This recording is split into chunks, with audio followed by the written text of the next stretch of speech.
Hello, everyone, and welcome to the Circle of the World podcast, where we discuss Joe Abercrombie's First Law series. I am one of your hosts, Laura Chamberlain Jeffrey, and here are my co-hosts, I'd like to George. And Harrison, the Adeptus Historical. We continue our coverage of The Heroes, Joe's second standalone and the next First Law entry. We cover the very model, scale, Ours Not to Reason Why, and Cry Havoc. And so let's get started. As usual, we're going to thank you all, the people, the plebs, the peasantry, the aristocracy, all that. You guys The are great. merchants, the bakers, the candlestick makers. Ooh, like that. Yes, thank you for your continued support. And we just want to remind you to follow us on our social media pages. As you know, we have a YouTubes, we have a Instagrams, a Twitters, a Facebooks, and a TikToks. So please All go of ahead which and we need to get back to posting on.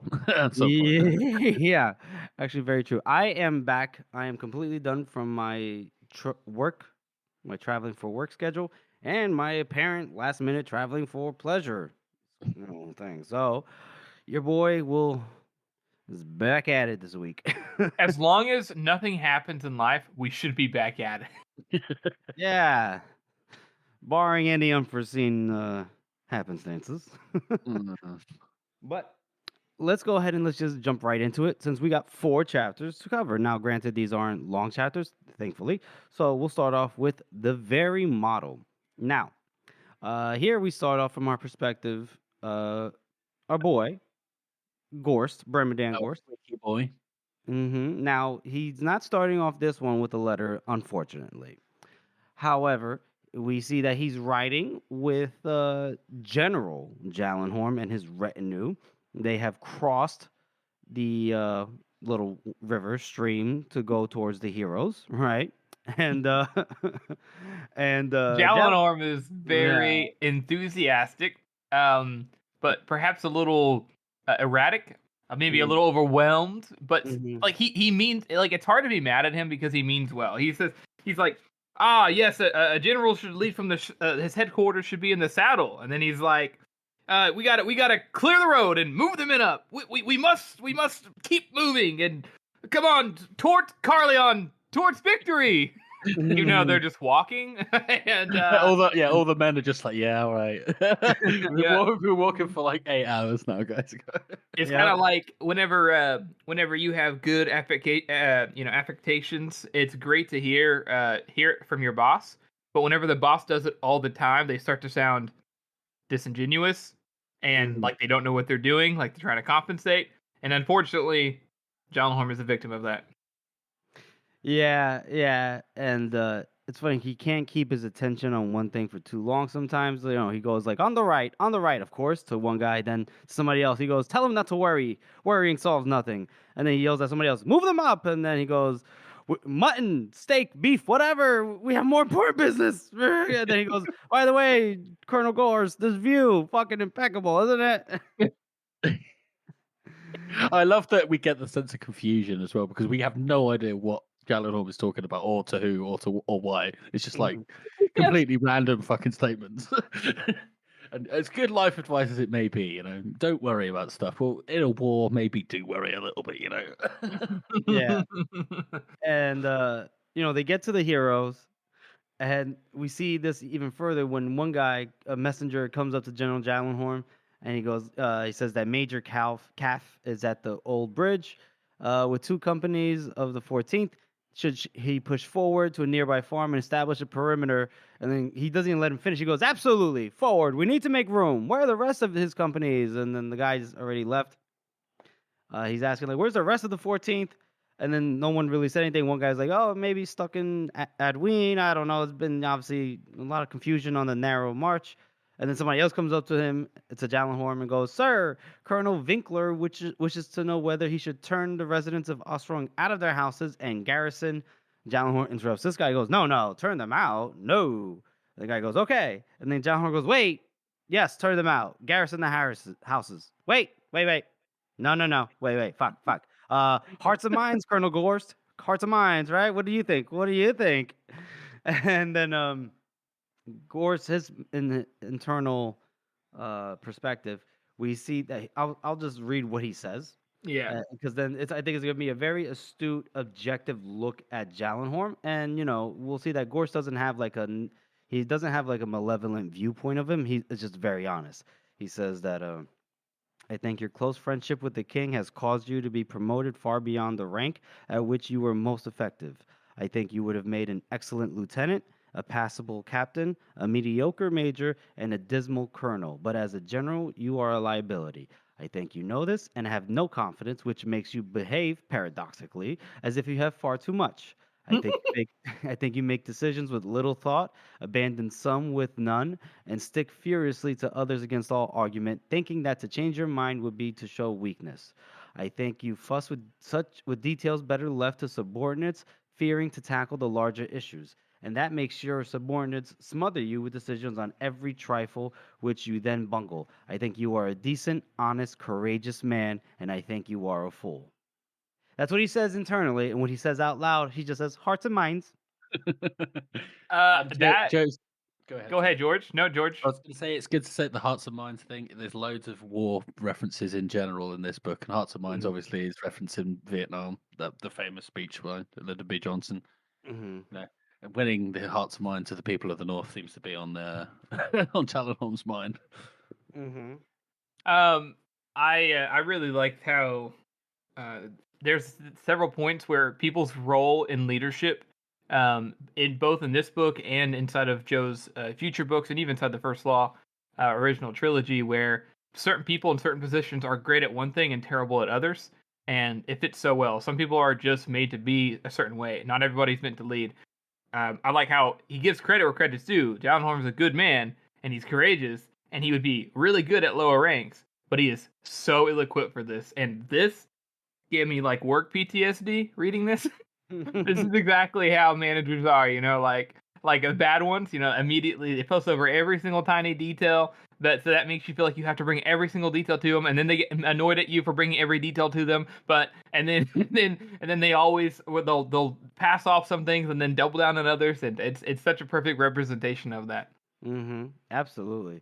And we'll see more, I guess you could say, of his incompetence from Jallenhorm a little bit later. You'll see. Maybe actually in this chapter a little bit, and then more later on, obviously. It must bode well for our Union characters, right? So, as the messenger leaves to go, I guess that they're gonna let the people of Ostrong keep their houses.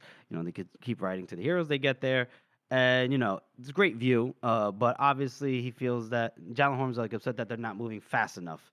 And so he tells his one guy to ride down to Adwine to hurry them along. We need more men on this hill, more men into Ostrong. Move them up. And then I like how he goes, the guy's about to leave, and he goes, oh, a major. And he goes, uh-huh. And Jallenhorm goes, never mind, just go. This is funny. And then apparently there were two small wagons that had been dragged up the hill that had been turned over onto the sides, and their contents are all scattered. And Jallenhorm goes over to the guy and goes, what the hell are you doing, Sergeant? And the guy goes, uh-oh, because now it's like a general and his entire staff are looking at him, and he goes, well, I like to make this guy I like to imagine this guy's like, well, sir, we're a little short of flat bolts, sir.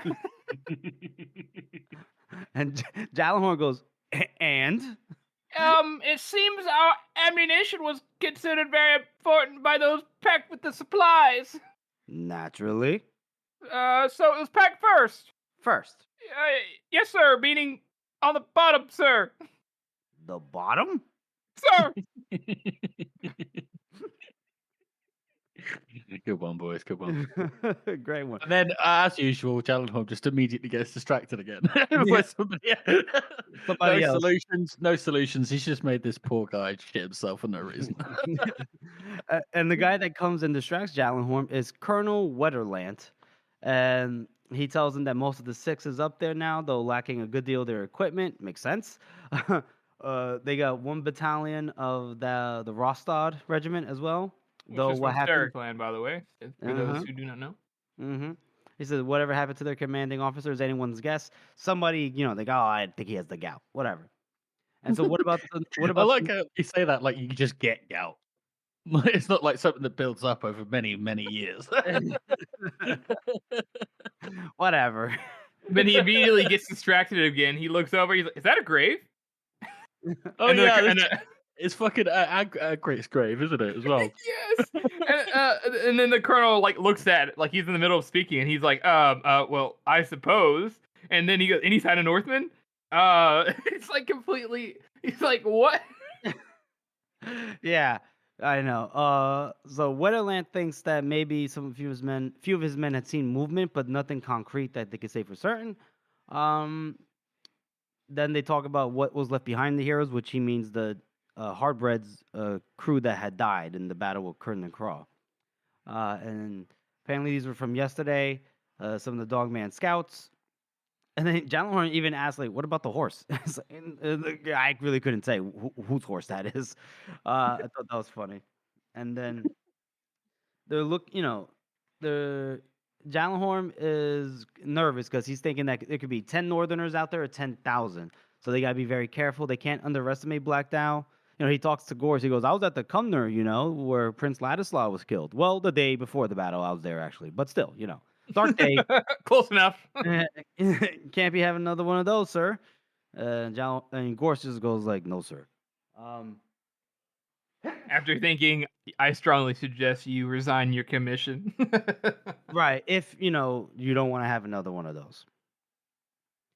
And so what Jallenhorn had turned around again to speak with Wetterland, and then Gorse takes this opportunity to go walk over to the Northmen that are burying the Hardbread's dead men.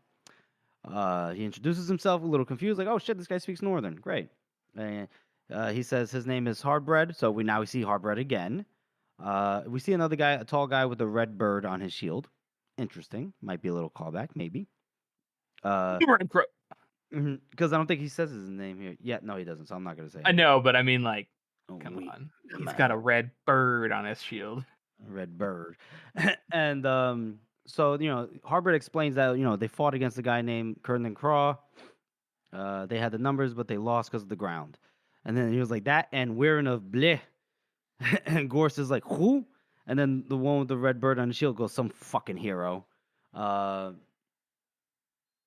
From way up north in the valleys, blah, blah, blah." They talk about him a little bit, like crazy nut. Crazy. We don't need to talk about him. Let's move Yeah, fuck him.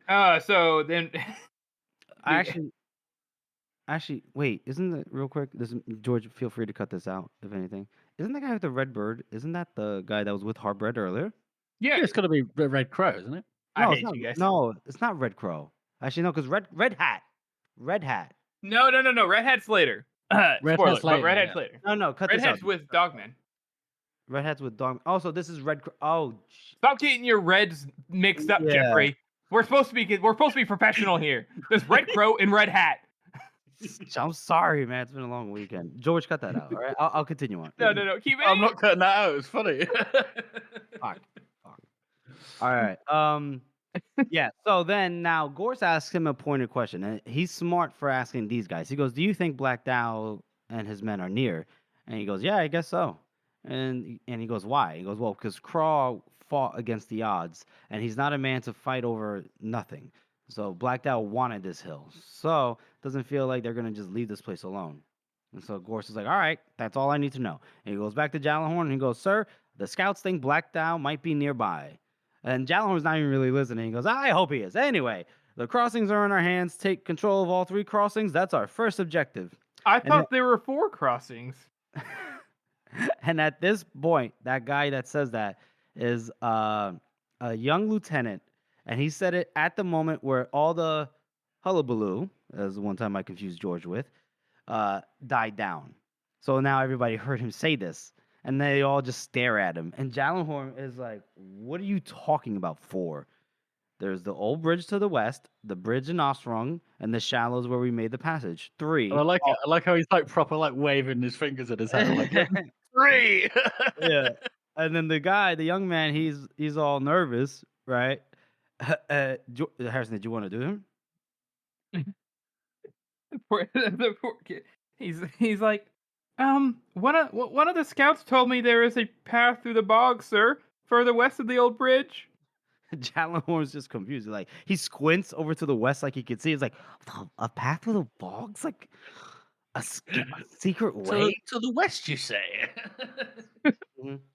Yeah. So Over yonder, you say. So now he spins around. He's like, "Fuck!" He's like, "Oh shit! Okay. Who hasn't crossed the river yet?" And they're all like, He's like, "Damn good work, boy." Well, thank you, sir. mhm. Yeah. That's so funny. And so they tell him that Colonel Valamir's First Cavalry are still deploying. That they might have at least one battalion in order, just reunited with their horses. And then he goes, "Excellent! Send to Colonel Valamir and ask him to take that battalion through the bogs."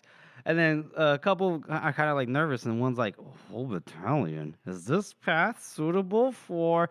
And then Jallenhorn just says, "Okay, anyway, Colonel Gorse, would you ride back across the river and convey my wishes to Colonel Valamir? Make sure the enemy can't give us an unpleasant surprise." And Gorse kind of pauses. He goes, think I should be here." And then Jallenhorn General, goes, I would prefer to remain here where I can. and then Jallenhorn interrupts him, and he basically tells him that he understands that he wishes to be close to the action, but that the king had asked specifically in his last letter that Jallenhorn does everything possible to keep him out of danger. And Oh, don't that's so worry, sweet. don't worry, the front line will hold perfectly well without you. We friends of the king must stick together, mustn't we? And Gorse, doesn't love it, but he goes, "Of course," and he just goes back to his horse, and that's the end of that chapter. Boys, how do you rate it? I like seeing Gyllenhaal again. He's very obviously been elevated far beyond his fucking station from the last time we saw him. I like Ghosts. I like how he's not as vitriolic and hateful in this one. He's just like kind of a bit weary of everything already. And I love just the sheer display of incompetence all around from everyone, which is just fantastic. So I'm gonna give it only a 4 because it's very short. Yeah, I would say a 4 as well. Good to see Jallenhorn again from the original trilogy. Woo woo. He's raised, he's been raised up high. A little too high, if you ask us. But what are you gonna do? So, yeah, 4 for me. We didn't get the letter, so that hurt the score a little bit. I need a letter. I love letters. So, go ahead. I think I'm gonna give it a 5. Same reasons you guys said. I like how Jallenhorn isn't like he's not like bad. He's still like a good man. He just isn't good in this position. But I really just think this whole section is so funny but so realistic. Like this is exactly how it was feeling, kind of like with Ladislaw. Except imagine if Ladislaw was like giving people orders at the same time as him being incompetent. And it would make it even almost more confusing because then the officers can't even do their jobs and everyone's just doing their own thing because no one knows what to do and everyone's afraid to mess with each other. It's perfectly displayed. You get the perfect vibe. So well done, Joe, and the chaos of organization. And I think one thing we should point out is when you have somebody that's like Jallenhorn, that's been promoted way too early, way too quickly, maybe within a lot more, more years of experience and everything, maybe he could eventually work his way to be a general the right way and earn it, right? Maybe, but because he's, been propped up, one thing that has like we should talk about is that attracts a lot of sycophants, right? People that's trying to brown nose, just to make him feel better. So you have that plus the people that are unsure, like Joe said and like you said, that they get bogged down in details over things that you shouldn't be bogged down in, but then you dismiss other details that you shouldn't be dismissing. It's like, man. So, yeah, Joe does a very good job displaying that here. Absolutely. Okay. Well, now we'll move on to our next segment, which is our best meme of the week. Georgie boy, that's you. Take it away.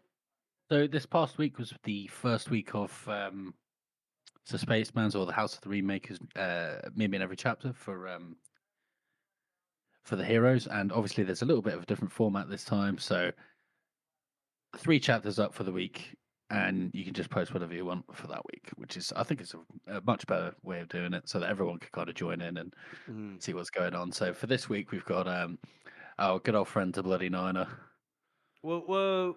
Yay! A classic Simpsons meme. It's the "Don't talk to the driver, don't make me tap the sign" meme, which is one of my favorites. Simpsons memes always hit different, I think. They do. And it's when Calder immediately starts on his bullshit. It's like, "Don't make me tap the sign. Dal wants you." Which is absolutely Simpson perfect. memes are applicable to everything. It feels They like. really are. They're good though. They're so good. It's still relevant 25 years later. You know, it's incredible. Mm-hmm. So yeah, thank you very, very much for that one, Bloody Nine. Thanks, Bloody Niner. Love you. Bye. So we'll move on to our next chapter, our second chapter read through, and this one is scale. And obviously, scale must mean Calder. So we start off with our perspective, our boy Calder, and he's making his way down with his little horsey to Scale's camp. He's a little nervous because he's hoping that Deep and Shallow are still following him, but he expects them to be because he's promised to pay them, in gold. But they're in the shadows, and they wouldn't be good at their job if he could see them. So, anyway, That sounds like a perfect excuse for them just to slack off and yeah, not. for real. And I like how we get closer to Scales' camp, his side, right? And Calder reflects that him and Scale were born to different mothers, and the joke was always that Scales must have been a bull because he looked like a bull, and a particularly mean and muscular one at that. So he was Calder's opposite in almost every other way, right? Blonde, where Calder is dark; blunt, where Calder was sharp; quick to anger and slow to think. Nothing like their father. Calder was the one that was actually more like Bethod, and everyone knew it. So that's one reason why they hated him. That, and he spent a lot of his life acting like such a prick.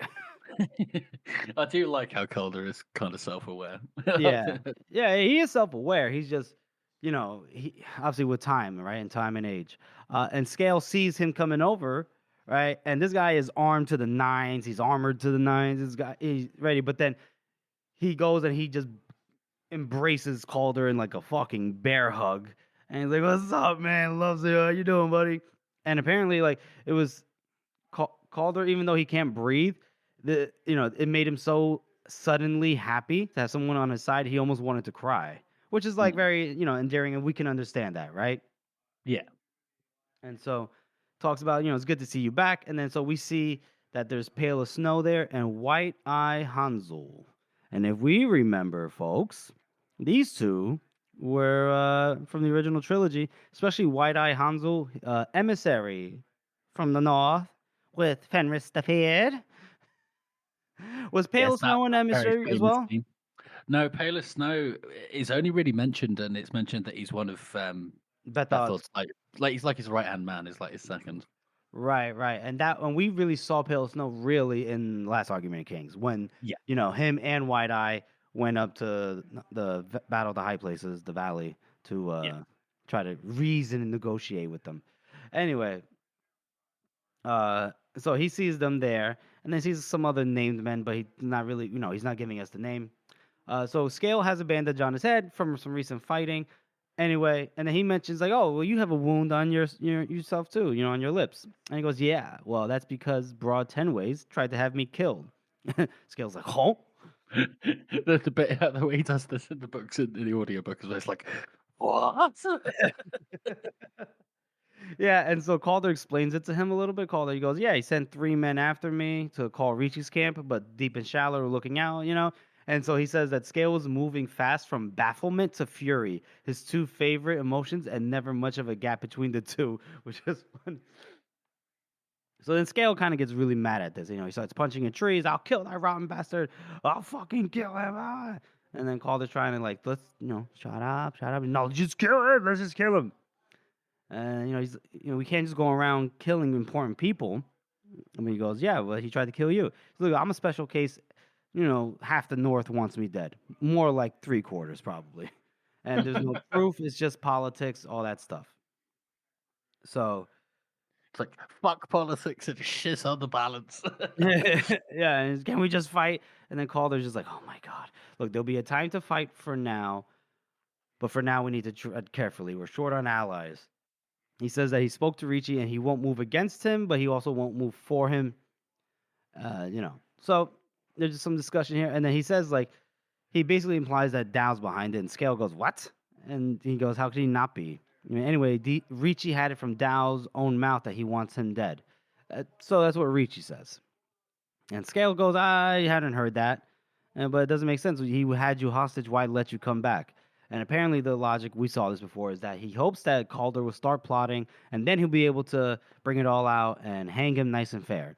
And so then Scale goes, "Well, don't plot then, and you should be all right then with everything." But he is. And then Immediately, as soon as he gets the chance, he's like, "Hey, Richie, you want to fight with me?" And he's like, "No, bro, you're plotting." And then Scale, he immediately is like, "Hey, Scale, you wanna fight with me?" Immediately, he's falling into Dow's trap. Yeah, so then he goes, "Look, we just need to protect ourselves. We have enemies everywhere, so of course I'm gonna have to plot, whatever." Uh, and then Scale goes, "Yeah." And actually, matter of fact, there's one enemy you haven't talked about at all, and the most dangerous one of them all. And Calder's like, "Who could I have forgotten?" It was the fucking Union, you moron. Croy, the Dogman, the 40,000 soldiers. And then Calder, he brushes it off like, "That's Black Dow's war, not mine." And he goes, "Do you ever think that it might be easier just to do what you're told?" Thought about it, decided against what we need. And then Scale interrupts him this time. He goes, "Look, there's a battle coming and we have to fight. Do you understand? This is the North. We have to fight. You're the clever one, far cleverer than me, and everyone knows it. The dead know I know it. But the men won't follow cleverness. They not without strength. You have to earn their respect." And Calder tries to be funny. He goes, "Can I just borrow it from you?" And he goes, "Look, one day I'm not going to be here. I might not be here. You'll need respect of your own. You don't have to wade in blood. You just have to share the hardships and share the danger." And it tells them that That's actually really poignant. That's actually really Mhm.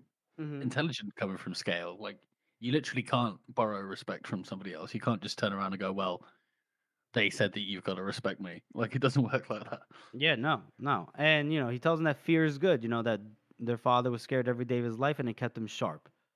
So, and he tells him like this track leads to the old bridge. He wants us to take it. It's barely defended, and does he have a shield? No, so he gives him a shield. He has Pale of Snow give him his shield, and so there we go. And then he just tells him that just stick close to me and you'll be okay. And they'll think you will be up at the front, and they'll think more of you just by seeing you up at the front with me. And he goes, "Who knows?" And then I like how Scale says, "Maybe you will too," saying that maybe Calder will have a higher estimation of his own skills and his abilities in terms of the physical side of things. Hmm. And that's But somehow I doubt it. yeah, we'll see. We'll see. But that's the end of that chapter. And how would you rate that, boys? Um, I want to go for another low one. I'm going to go for 3. It's nice to see these two actually being brothers and being nice to each other. Even though we spent the entire first trilogy hating the both of them. Yes. You know, Yes, we did. is Yes, it we just did. me or are these two starting to grow on us? Yeah, exactly. Joe, you clever bastard, you. Yeah, he's so good at turning people from absolute enemies to friends. That's good. Yeah. Well, not So, quite friends, maybe. well, and you said you were giving this a 3?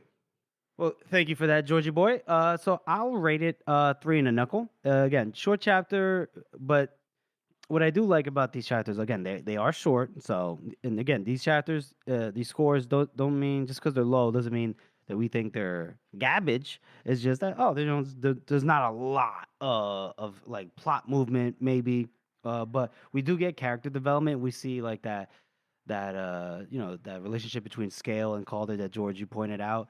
That we hated these characters in the first trilogy, and now we're like, wait a minute, are we developing a bond with these fuckers? And we see Scale even being a little bit insightful here. Talking about how people are not gonna they're not gonna follow you just because you're clever or just because you're Bethod's son. You gotta really prove yourself. Things like that. So, matter of fact, I'll give it a 4. I'm gonna give it a 4 out of 9 fingers. I adjusted it as Wow. well. Harrison, what about you? I'm gonna give this one. I think I'm gonna do a 3. I'm gonna give it a 3. Um, I agree with you. I like how it's like you starting to feel for these people, and I really like how I'm a big Bethod guy, so I really like how Calder is. Yeah, like it's implied that Calder is more like Bethod and all clever and stuff. But Yeah, and Scale is definitely not as smart, but he's not dumb, and he definitely has the respect part down. Even though Bethard wasn't a fighter, it takes both these boys to make up to be their father. So I think that's done pretty well, but it is pretty small and everything. Okay, so you want to stick with that 3 then, right? Yes. Alrighty, sounds good to me. Sounds good to me. Well, thank you for that, Harrison. We'll move on to our next segment, which is our character spot. Boys, who are we highlighting today? I hear it might be more than one. Who could it be? We have Ammunition Man and George. The Crossing guard. the crossing guard, yeah, that's the one. The very nervous lieutenant who speaks up, and probably exactly the wrong moment. These two unnamed fellas. One's a sergeant. One's a sergeant. Exactly, and it's just they kind of just play off Gyllenhaal being incompetent, but I like the fact that these guys are actually really trying their best. Like if that guy hadn't mentioned this crossing through the bog, like that would have been it. Like nobody would have ever said it again. In fact, I don't think it is ever said again. The I like how like the lieutenant, like normally nobody else is going to speak up against Gyllenhaal for this exact reason, but he like is new and he doesn't know how that all works yet, and so he says it, and then they're like, who are you to speak in such a way? And they're not mad at him. They're just like, oh, you don't know what you're talking about. You don't know what you're talking about. And then but then as soon as he realizes that he may be right, he immediately says, send a whole battalion over there. Send the entire army. Yeah, he's like, you're a genius, man. You're a genius. Give us better promotion. Immediately. It's so funny. And the poor cart man, like he's so respectful. He's like, sir. Yes, sir. Yeah, yes, put the ammunition in there, sir. On the bottom, sir, because it's the most important. You have to make sure it's safe. You have to unload everything else to get to it.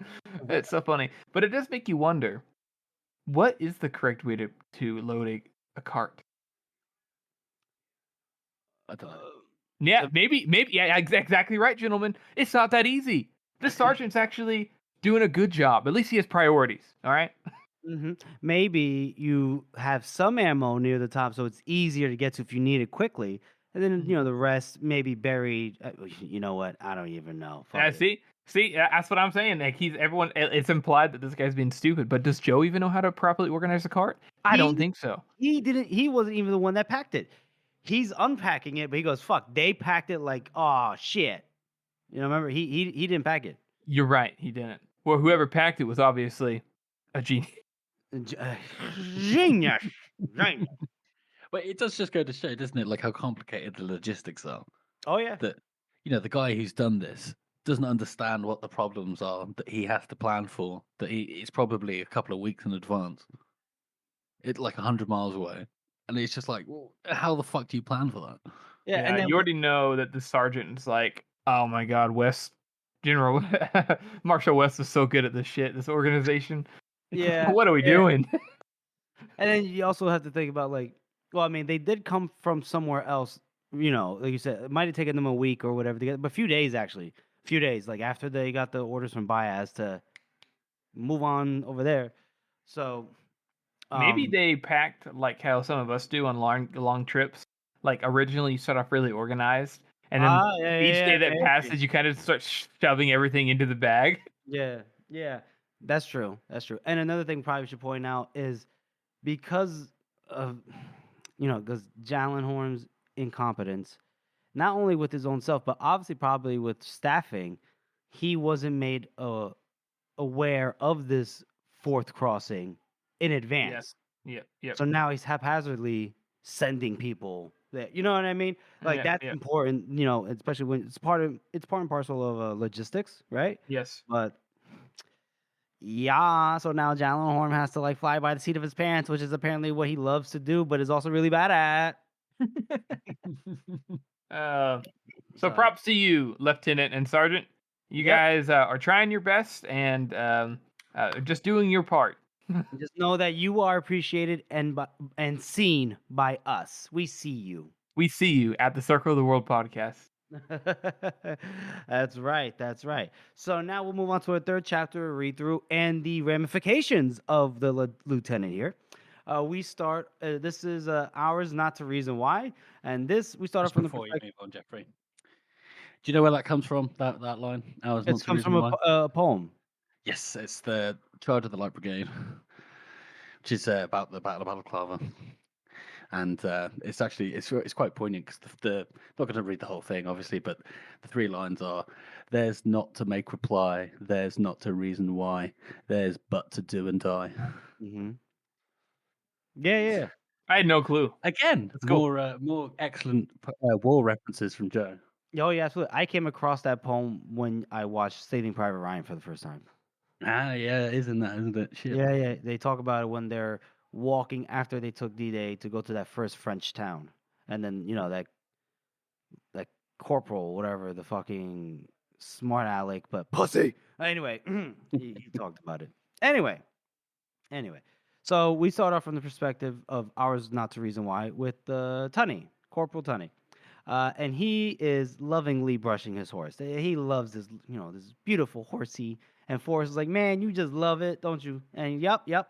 And then as he's talking to the First Sergeant Forrest about this horse, Yolk starts tapping his arm, and he's like, sir? He goes, what? What do you want, basically? And he goes, isn't that Gertz? Gertz? And Tony goes, Gorst. But he's looking now because he goes, what is he doing here again? And he sees that Gorst, rides right up to Colonel Valamir, gives him a salute, and is talking to him. And I like this part. It goes, Tony was watching closely because long years in the military had given him a razor keen sense of when he was about to get fucked, and he was having a painful premonition right now. This is also how it feels at work. It'll be like something starts happening, somebody starts walking somewhere really It's like, seriously, wait a and you're minute. like, I'm like, what kind of weird Everybody get ready. rule are we gonna be doing now? This is more like whenever you're having a busy day at work, right? You're actually not even busy. You're on your lunch shift, and if things are going fine, you're training a new person, and then you see the manager come through the front door. They're not like walking in to go to work. They're like do, like walking in all mad. You're like, oh no, what's this guy's deal? And you look over there and you see him like knocking on the GM's door. Duh, duh, duh, duh, duh. He like walks in. You can see him throwing his arms around. He opens the door, walks back out, and you're like, uh oh. That's what this is like. Yep. And he could see like the miming, Colonel Valamir and Gorst are pointing in this way. And he's like, what the fuck? And so then Valamir, he flings up his hands in frustration. And then he's walking over. He shouts for First Sergeant Forrest. And he goes, apparently there's a path through those bogs to our west. And he goes, huh? Yeah, and Jallenhorn wants us to send the 1st Battalion through it. Make sure the Northmen can't use it against us. And, First Sergeant Forrest is like, wait, the bog behind the old bridge? He's, yep. Goes, but we won't be able to get the horses through that. He goes, I know. And then Forrest We goes, only just got them back, sir. And he goes, I know. And he goes, so what will we do with them in the meantime? He goes, we'll just have to leave them here, all right? Do you think I like sending half my regiment across a bloody bog without their fucking horses, do you? He was like, oh no. And then Valamir walked away. And then Yolk, he goes up to Tunny again. He goes, Corporal. And he goes, uh-huh. He goes, is this another example of everyone shitting on the head of the man below? He says, yes. He's like, very good, Yolk. We may make a soldier out of you yet.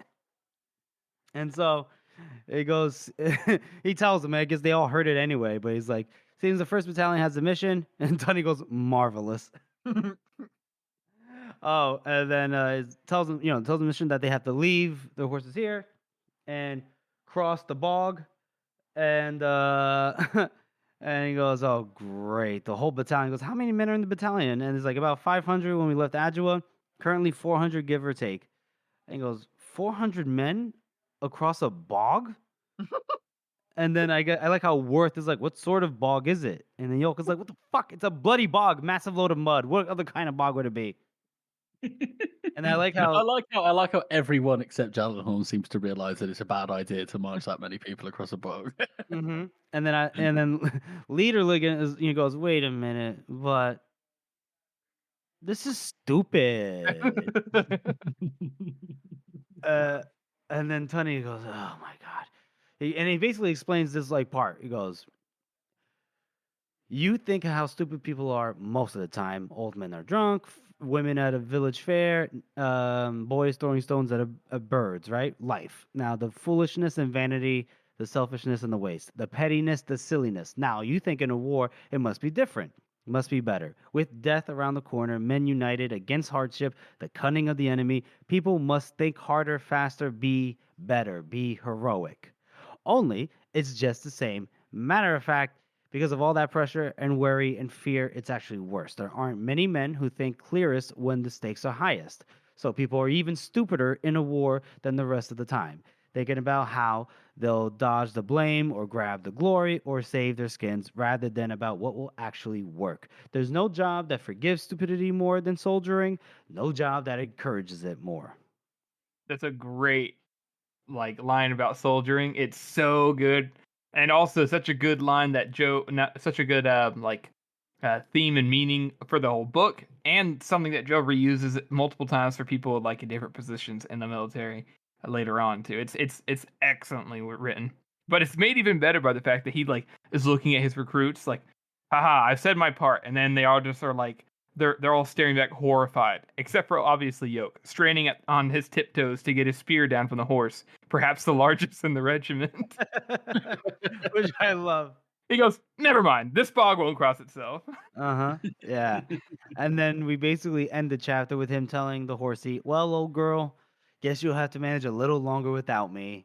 And that's the end of that chapter. Boys, how do you rate it? I'm gonna rate it a good little 3.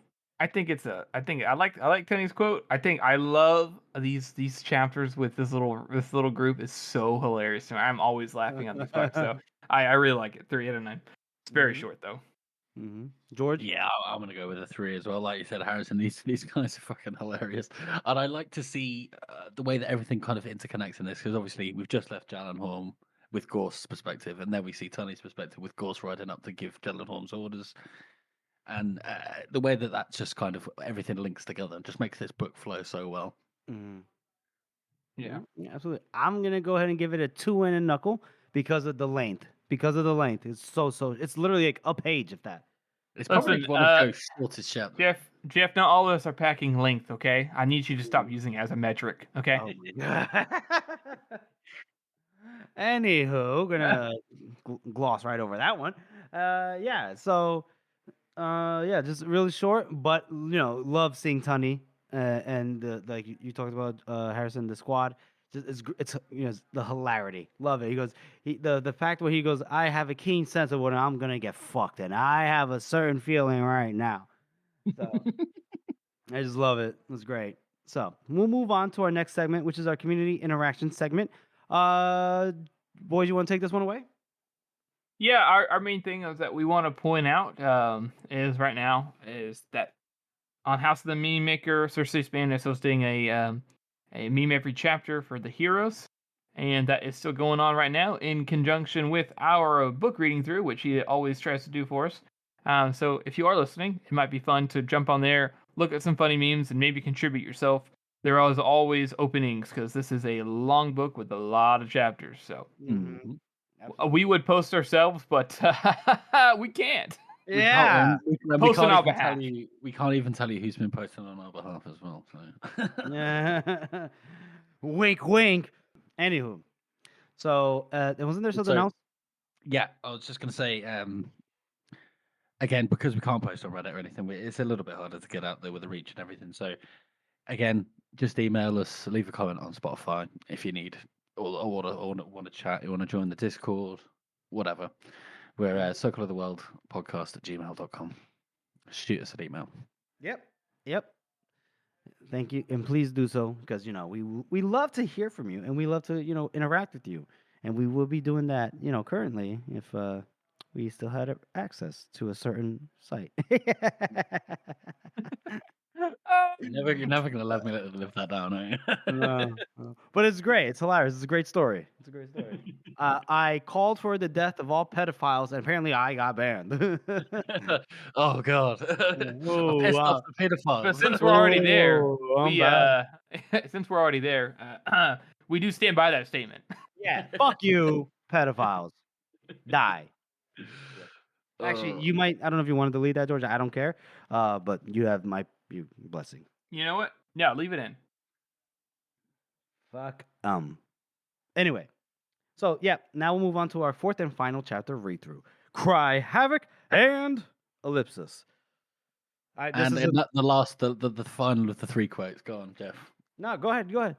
Oh, it's obviously it's got to be Julius Caesar, hasn't it? Yeah, Cry Havoc and Let's Slip the Dogs of War. But still, Exactly. love it. But you go. So you got three really fucking good quotes in 4 chapters, which is I think is actually good. You know, everybody knows that Joe is very well read, and I just think it's fantastic to see the evidence of that in even the chapter titles. You know.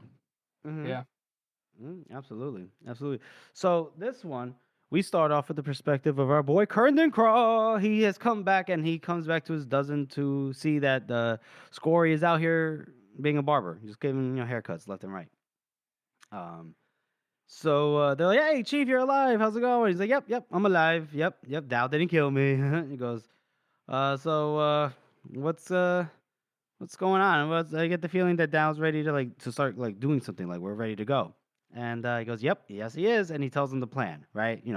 Ricci goes first. Golden, crosses the field to take the people that try to attack Ricci's men, and then Dow and everybody else attack the heroes. And they go, "Like, guys, that seems like you sure they'll fall for that?" He goes, "I mean, look, it's you think it might not work if you know about the plan, but in the heat of the moment, it's probably gonna work. We'll see. We'll see. He has got a good point. Like everything does look obvious if you already know it. Hindsight is 20/20, as they say. Yeah. And then they're Agric is pretty bloodthirstiness. He's like, "Drown the fuckers." It's like, all right, Jesus, relax. Anyway, so Crawl has to give him the notice that they're going to be joining Black Dow right in the center, right with them in the thick of things when they go retake the hill. They're like, great, we love that, yeah. I do, and then he talks about how Scale's gonna be over in the woods under Salt Fell. He's gonna snatch the old bridge. Him and Calder, and then apparently Jan says something like "your old mate Calder," and then Craw goes, "That's right, my old mate Calder," and that's it. Then they move on, but that's something like, oh, he's defensive about his relationship with Calder. Thought it was something to point out. Droth was, he goes Ricci, Golden, Ironhead, Tenway, Scale, and Dow. Like, it's a lot of men. And Cross says it might be the most ever fought for the North in one spot. Now, that makes me think, what about when Bethod fought, other people? Cumnor, the Blackwell, even the Battle of the High Places. Wouldn't that be more?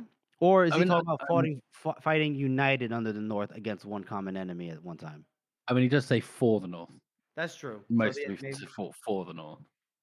Yeah, so that might be because you've also got like the people over the Crenna as well. So that's even more land. Although I suppose they were there at the Battle of the High Places as well, weren't they? The wild men. Yeah, I guess so. Yeah, I don't. Yeah. I think maybe Crawl's just talking out his ass. Then I don't know. We'll see. I don't know. It's gonna be a lot. No, I mean, we'll see. So and everyone's like, yeah, one for the songs. We're gonna make a mess of those Southerners. Yeah, right, okay. And Crawl's just like, I hope so. Jesus Christ. And so Jan talks about, hey, did you get what we're owed in terms of money? And Crawl goes, look, man, Black Dad was not in the mood to bring it up. And they're all, oh, he goes, look, I'll get it. Don't you worry. It's owed and you'll get it. So I'll talk to Splitfoot, whatever. And then Wonderful goes, you be better trying to get sense from Wirren than coin out of Splitfoot. And I heard that. I heard that. I heard that. It's just such a classic joke. It doesn't matter how many times you tell it. You can do good. It. It's funny. I mean, you can still use it in real life, and it's funny. Yeah, I do it all the time. And then Crawl tells him, like, look, you get up that hill, then you'll be owed another guild, right? So 2 at once. And besides, it's not like you're going to be able to spend it right now anyways. So, look, we got a battle to fight. Let's focus on that. And they talked about, okay, well, when was the last time we had a proper battle? They talked about maybe a skirmish down near All in Sand, but like, nah. And then they kind of like, Scory thinks up in the high places, trying to get Nine Fingers out of that crack of a valley. Ooh. And then Crawl goes, "What was that? 7 years ago? 8? Jesus Christ!" And then he thinks about like how like what the hell, like that was a meat grinder.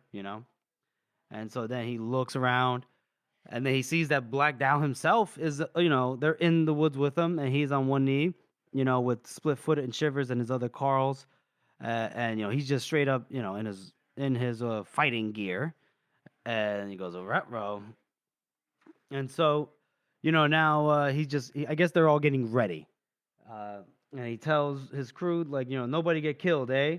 That kind of thing, and then yeah, it's like, aye. And he tells Brack, don't get killed. And the Hillman is kind of like, he's sweating. And he goes, huh? What? He's like, you all right? And yeah, I'm fine, of course. And when he shakes Crawl's hand, he noticed that it's pretty clammy. He goes, are you good with that leg? He's like, I've had more pain taking a shit. Okay. Well, yeah. And then they could see that apparently there might be some Union scouts moving out throughout beyond the trees, and so they're like, "Uh-oh." So Dow, seeing that, I guess knows it, and he gives a little signal, and it goes down the line. So it's like, best tell Ricci before they spoil the surprise. So make the move, and then here we go again. It's Crawl and Wonderful. Here we go again. And I like how Crawl goes, I'm too old for this shit. And Wonderful goes, yep. And Crawl goes, should have married Colwyn. Yep. High time I retired. True. And he goes, could you stop fucking agreeing with me? And I like how she goes, isn't that the point of a second? Support the chief no matter what. So I agree. You're too old and you should have married Colwyn and retired. Damn, roasted. Yeah. And then he offers his hand and he goes, my many thanks for your support. She squeezes it, always. Boom. And then we hear the low war horn of Ricci's horn. Reach. And then they start heading out. At least Ricci's men do. And then they go, fuck. Now Crawl's getting, nervous. We remember how he is. And then he talks about, oh look, Weirin comes up to him and goes, look, it looks like men might be going down the heroes. Looks like they actually might be taking the bait. Yay, right? And then Crawl just goes, aren't you worried ever? And Weirin goes, what did I say? Shoglig told me the time and place of my death, and yes. It's not here and it's not now. Only about 10,000 bloody fucking times you told me this. And then he goes, did she tell you whether you get both your legs cut off here, huh? And no, actually. No, she didn't tell me that. But what difference would that make to my life? You could still sit around a fire and talk shit with no legs. And he goes, oh my God, maybe they'll cut off your arms too. He goes, well, that's what happens. Then maybe I have to consider retirement. And then Weirin tells him, you're a good man, Kerndon Crawl. Maybe I'll pass the Father of Swords on to you, if you're still breathing when I cross to the distant shore. And Crawl's like, I ain't carrying that fucking giant thing around. The fuck? And I like how Weirin goes, did you think I chose to carry it? No, Dagoth Kol picked me out for the task on his death pyre after the Shanka tore out his innards. Purplish. What? His innards. His innards. They were purplish. Must have been sick. And he said, it has to go to someone, Craw. Ain't you the one always saying there's a right way to do things? It has to go to someone. Craw just at this point doesn't even say anything, right? And then they stay in silence, and they see that people are moving on the eastern flank of the heroes, which is the Union men. Now they're really coming down in earnest, and now Craw's just getting really nervous. And he goes, Weirin? And he goes, you ever wonder if Shoglig might have been wrong? And Weirin goes, every bloody fight I get into. And that's the end of that chapter. Boys, we are on the cusp of this battle. You excited? What do you rate this chapter? I'm gonna rate it. I'm gonna rate it a 2. I'm gonna rate it a 2. You're gonna rate it a 2. Okay. Yeah, I feel like it's kind of just giving us the same thing we already know, and like that's bad. Right. But there's nothing like defining in this chapter. There's nothing like more revealed really, other than just the development between the characters, which is fine. Which is great. But I will say with these characters too, it's all fairly surface level. Except and that's the way they kind of mean for it to happen. That's why Joe writes them on purpose that way. Mhm. But even the people like the people who are closest, like Craw and Wonderful, are this is the most we've gotten of them so far. If we're just being a bit more real with him, Mhm. but he doesn't seem that like it's not creating conflict, and it doesn't have to be conflict. It just I don't know. I just don't care as much for this chapter. Mhm. Okay. I gotta agree with you, Harrison. I think this chapter does about as much as the previous two did, but Mhm. with much longer and a Yeah. little bit more padded out, just because there's more people to be Yeah. paying attention to. But I am going to In give the it one Northman more version. in the Northman version, exactly, because they all like to fucking go on, don't they? God damn. But I'm going to give it one more just because I think Weirin is fucking hilarious here when he's like, publish. Just absolutely fucking insane. Why would you mention that? Like, who talks like that, right? Ugh. Well, I'll give it a 3 out of 9, and the reason, because if I gave the previous chapter like a 2, what did I give it? A 2, 2.5, 2 and a knuckle. Because of the length, I gotta give Yeah. this one a little bit more, but also at the same time, yeah, it does give it a little bit. It does do exactly what the previous 2 chapters did, but like I like how we're now that much more closer to the battle, and I know, like, you just know, okay, we're right here, so then builds anticipation. But yeah, it's more character development between Craw's dozen, which we love to see quality character development throughout these books. So I'll give it a 3 out of 9. Because again, like you said, didn't move much in terms of plot. We know where this is. Nothing actually has happened. It's like people just been getting ready. So that's the end of that. That's our show, everyone. We want to thank you all for listening and supporting this podcast. As you know, this is a passion project for the 3 of us, and your support means so much to us. Join us next week as we cover Devoutly to Be Wished and Casualties. And make sure you follow us on all of our social media and shoot us an email. We're circleoftheworldpodcast@gmail.com. And if you haven't already, please subscribe to our podcast on Apple Podcasts, Spotify, or wherever you get your podcast from. Please make sure to rate and review us, as it helps. Thank you all again for listening. Up that bloody hill again.